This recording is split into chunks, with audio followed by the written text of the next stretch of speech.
ভারত মাঝে প্রথম সেজে হলো মুসলমান, নবীর হাতে হাতে রেখে যে আনিল ঈমান।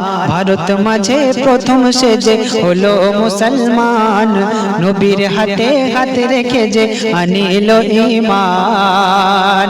ভারতের কেরালার জমিনে ঘটে গেছে এক বিস্ময়কর ঘটনা, আজ থেকে বহু বছর আগে। সেই ঘটনাটা কি?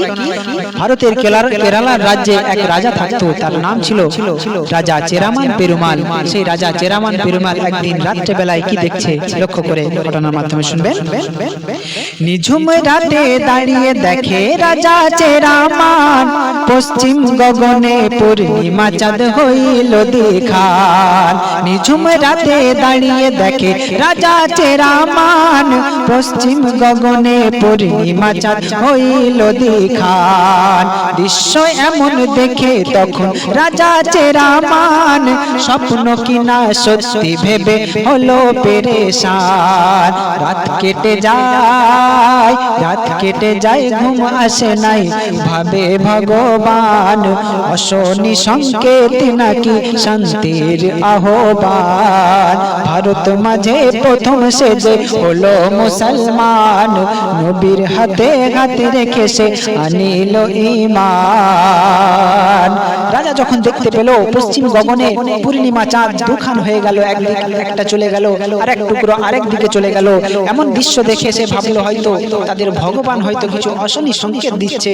তাই তিনি তার পরের দিন সকালবেলায় রাজসভাতে সকল পণ্ডিতগণকে ডেকে এই কথা বলছে। কি বলছে? প্রভাতে রাজসভাতে ডাকিল পণ্ডিত, বলে বলো দেখি এই দৃশ্যের কি আছে ইঙ্গিত। প্রভাতে রাজসভাতে ডাকিল পণ্ডিত, বলে বলো দেখি এই দৃশ্যের কি আছে ইঙ্গিত। তখন পণ্ডিতগণ বলে রাজা মোদের জানা নাই, পণ্ডিতগণ বলে রাজা মোদের জানা নাই। চাঁদ কেন আর কি ভাবে ওই দু টুকরা হয়। রাজা তখন হয়ে বেচান ভাবে ভগবান, রাজা তখন হয়ে বেচান করিল এলান। পাবে সুনাম দেব ইনাম, যে দেবে এর ব্যাখ্যা দান। সে এলান করে দিল যে এই ব্যাখ্যা, এই দৃশ্যের ব্যাখ্যা যে বলতে পারবে তাকে আমি বিরাট সুনাম দেব আর তার বিরাট খ্যাতি অর্জন করবে সে। তাই সেই রাজসভাতে কিছু আরবের দল বণিক এলো। তারপর কি হলো? এলান শুনে এলো সেখানে এক আরবের বণিকের দল, বলে মক্কা শহরে ঘটেছে এক ঘটনা বিরল। এলান শুনে এলো সেখানে আরবের বণিকের দল, বলে মক্কা শহরে ঘটেছে এক ঘটনা বিরল। রাজাকে সেই বণিক দলেরা কি বলছে? বলছে মুহাম্মদ নামের মহাপুরুষ আছে এক সেথায়, যার আঙ্গুলের ইশারায় ওই পূর্ণিমা চাঁদ দু টুকরা হয়। এক আল্লাহ নামের প্রচার করে চলে সুবহ শাম, তার মুখের বাণী কানে শুনি জোড়াই যেন প্রাণ। ভারত মাঝে প্রথম সেজে হলো মুসলমান, নবীর হাতে হাতে রেখে সে আনিল ঈমান। বণিকের দল বলল, রাজা মশাই, আমরা যেখানে থাকি সেই আরবের মক্কায় এক মহাপুরুষ থাকে, তার নাম হলো মুহাম্মদ। সেই মুহাম্মদ কাল রাত্রে বেলায় ওই ইহুদির দলকে, ওই বেধর্মী দলকে তার আল্লাহ পাকের প্রমাণ দেখাতে গিয়ে ওই চাঁদখানাকে দু টুকরো করে দিয়েছে। সেই মহাপুরুষেরই কাজ এই কাজটি। তখন রাজা চেরামান তিনি বিস্মিত হয়ে গেলেন এবং অবাক হয়ে চিন্তা করতে লাগলেন, এমন কোন মহাপুরুষ আছে যার আঙুলের ইশারায় চাঁদ দু টুকরো হয়ে যায়? আমি সেই মহাপুরুষের সঙ্গে সাক্ষাৎ করব। তারপর সেই রাজা কি করছে লক্ষ্য করবেন।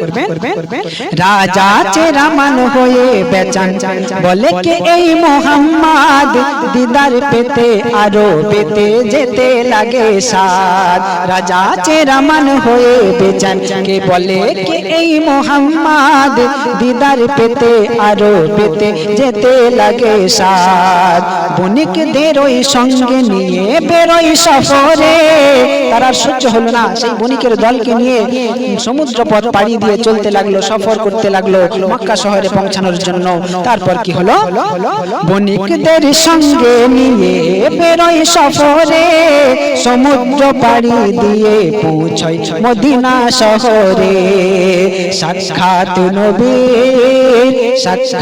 নবীর করতে অধীর করে যায় সন্ধান দিল বেকার আর সইছে না আর হইল বেচैन মদিনা শহরে কেন গেল মদিনা শহরে এই কারণেই গেল তারপর নবীজি যখন চাঁদ দ্বিখণ্ডিত করে দিয়েছিল তার কিছু বছর পর এই রাজা সেখানে গিয়েছিল তাই নবীজি হিজরত করে মদিনা শহরে চলে গিয়েছিলেন তাই মদিনা শহরে সেই রাজা পৌঁছে গেল যখন অবশেষে নবীর সঙ্গে সাক্ষাৎ মিলল সেই রাজার তারপর কি হলো অবশেষে মিলল দেখা নবী মুস্তাফার মনের কথা কইল সেথা আপন কাহিনী রাজার নবীজিকে বললেন আমি ওই বারান্দায় দাঁড়িয়ে রাজপ্রাসাদে দাঁড়িয়ে আমি দেখেছিলাম পশ্চিম গগনে আপনার ইশারায় নাকি চাঁদ দু টুকরো হয়ে গেছে সত্যি কি আপনি সেই তখন নবীজি তাকে বললেন কি বললেন চাঁদ দিখানে দু নয়নে রাজা বলছে চাঁদ দিখানে দু নয়নে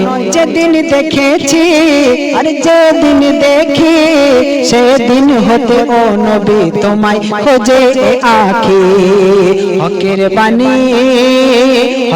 বাণী শুনে তখন রাজা চেরামান নবীর হস্তে হস্ত রেখে হলো মুসলমান জোরে বলুন সুবহানাল্লাহ হকের বাণী শুনে তখন রাজা চেরামান নবীর হস্তে হস্ত রেখে হলো মুসলমান নবীজি তার হাতে হাত রেখে নবীজির হাতে হাত রেখে রাজা চেরামান সেখানেই মুসলমান হয়ে গেল আর নবীজি তার একটা নতুন মুসলমান নাম দিল কি সেই নাম ছিল এবং শেষ ছন্দে শ্রদ্ধেয় লেখকের নাম শুনবেন নবী বলেন ও চেরামান তুমি পেলে খোদার ওই দিন তাই এখনো হতে তোমার নাম রাখিলাম মুহাম্মদ তাজউদ্দিন নবী বলেন ও চেরামান তুমি পেলে খোদার দিন তখন হতে তোমার নাম রাখিলাম মুহাম্মদ তাজউদ্দিন হৃদয়কে যার আল্লাহ আমার সত্যের জন্য খুলে দেয় চেরামানের মতোই সে জন সরল সুপথ পায় ইনাম বলে